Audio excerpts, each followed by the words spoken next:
शिवभूमीच्या पायथ्याशी तुम्ही जपला शिवबाचा ठेवा. शरीर दुःख जन व्यापल त्यांची करता फुकामधी सेवा. थोर असे हे विचार तुमचे, तुमच्या गुणांचे गीत सारे. त्यांना एकच सांगायचं, सगळ्यांनी सकाळी म्हणजे सकाळी 9 ते 11 पर्यंत थेरपी सगळ्यांनी घ्या. बरोबर. कारण सकाळी आल्याने नंतर फरकच पडतो पूर्ण. पण ज्यावेळेस आपण दुपारी येतो 12-1च्या नंतर, तेव्हा 10% फरक पडतो फक्त. माझं पूर्ण दुखणंच राहिलं, पायी वगैरे मी करू शकते. म्हणजे बघा पहिला चालायला बसता सुद्धा येत मला बसायला पण जमतं आता. सगळ्या गोष्टीसाठी तुम्ही किती खर्च केला असाल? माझे 70,000 रुपये गेले. आपल्याकडे येणाऱ्या शेट्टी आई आहे, त्यांना आपल्या मोरे फिजिओथेरपी मध्ये खूप छान असा आराम मिळालेला आहे. तर तोच अनुभव आपल्याला सगळ्यांना ते सांगणार आहेत. तर आपण त्यांना विचारूया त्यांच्या अनुभवाबद्दल. एकदा शेट्टी आईंसाठी जोरदार क्लॅपिंग. शेट्टी आई, तुमचं पूर्ण नाव सांगा. जयश्री प्रकाश शेटे. आणि वय काय आहे तुमचं आई? माझं आता 56. आणि तुम्ही कुठून येता आई थेरपीला? जुन्नर मधूनच येते, दिल्ली पेठवरून. ओके. आणि तुम्हाला मोरे थेरपी मध्ये येण्या अगोदर काय काय आजार होते याची सविस्तर माहिती सांगा. माझ्या गळ्याचा मणक्याचा त्रास होता, कमरेच्या मणक्याचा होता, गुडघ्यांचा त्रास होता मला. ओके. आणि तुम्ही कुठे कुठे दवाखाने केले ताई? मी 2 डॉक्टरकडे गेलेले. त्यांनी काय सल्ला दिला होता तुम्हाला? ते म्हटले ऑपरेशन करायला लागेल. ओके. तर मग तुम्ही ऑपरेशन केलं का? नाही केलं मी ऑपरेशन. ऑपरेशन केलेलं नाही.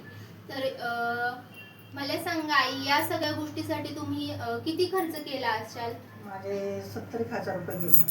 ओके. मग तुम्ही घरात असताना किंवा बाहेर कुठे जाताना तुम्हाला काय त्रास व्हायचा? मला चालता येत नव्हतं. मी पहिलं म्हणजे चालता येत नसायचं, बसायला उठायला त्रास व्हायचा. बघा, आईंना थेरपी घेण्या अगोदर बसायला उठायला त्रास होता. जास्तीत जास्त म्हणजे त्यांच्या गुडघ्यांना पोटऱ्यांना सूज यायची.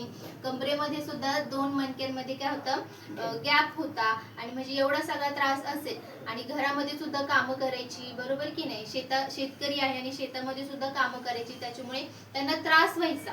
ती दररोजची कामं करत असताना, म्हणून त्यांना बसता सुद्धा येत नसायचं, उठता सुद्धा येत नसायचं. एवढे सगळे त्रास होते. गोळ्या वगैरे चालू होत्या का? होते, चालू होते. मग गोळ्या वगैरे खाल्ल्या आणि तात्पुरता आराम मिळायचा आणि परत काय व्हायचं, वेदना चालू व्हायच्या. मग त्याच्यानंतर ना आई तुम्हाला मोरे थेरपीची कुणी माहिती दिली? मला ते आपले चाचा नाही का, जाफर चाचा, त्यांनी माहिती दिली. मग थेरपी घेतल्यानंतरचा तुमचा जो अनुभव आहे तो सांगा बरं आई. म्हणजे तुम्हाला काय आराम मिळाला थेरपी नंतर? मला आराम म्हणजे माझं पूर्ण दुखणंच राहिलं, पायी वगैरे मी करू शकते. म्हणजे बघा पहिला चालायला बसता सुद्धा येत मला बसायला पण जमतं आता.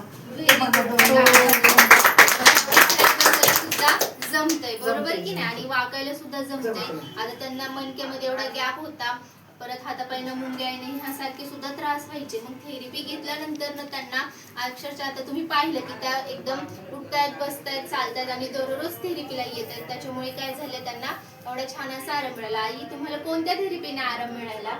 जवळजवळ सगळेच म्हणजे आपले 6-7 थेरपी पासून मला आराम पडला. आता परिवार कवच मला जास्त बघा, परिवार कवचसाठी एकदा जोरदार आईने परिवार कवचची स्पेशल थेरपी सुद्धा घेतली आहे आणि त्याच्यामुळे आईंना छान असा आराम मिळाला आहे. त्यांच्या ज्या नसा मोकळ्या झालेल्या आहेत, त्या वेदना होत्या त्या कमी व्हायला सुरुवात झाला. त्यांचा मणक्याचा सुद्धा जो त्रास होता तो सुद्धा काय झाला, बरा झालेला आहे. त्याच्यामुळे ते आता चालू शकतात, बसू शकतात. अनेक आई बाबांना सुद्धा त्रास होत असतात, तर याच्याबद्दल तुम्ही माहिती त्यांना देऊ शकता, जेणेकरून ते सुद्धा त्यांचा आजार काय करू शकतात, बरे करू शकतात. आईने छान असा अनुभव सांगितला आहे. आईने सुद्धा कित्येक आई बाबांना माहिती सांगितली, ज्याच्यामुळे असेच आईंसारखाच जे त्रास होते त्यांचे सुद्धा काय झाले, बरे झालेले आहे. हिने छान असा अनुभव सांगितला आहे. तर आई, तुम्ही जे आई बाबा थेरपीला येतात त्यांना काय संदेश देशाल? त्यांना एकच सांगायचं, सगळ्यांनी सकाळी म्हणजे सकाळी 9 ते 11 पर्यंत थेरपी सगळ्यांनी घ्या. बरोबर. कारण सकाळी आल्याने नंतर फरकच पडतो पूर्ण. पण ज्यावेळेस आपण दुपारी येतो 12-1च्या नंतर, तेव्हा 10% फरक पडतो फक्त. पण सकाळी आलं ना तर 100% फरक आहे.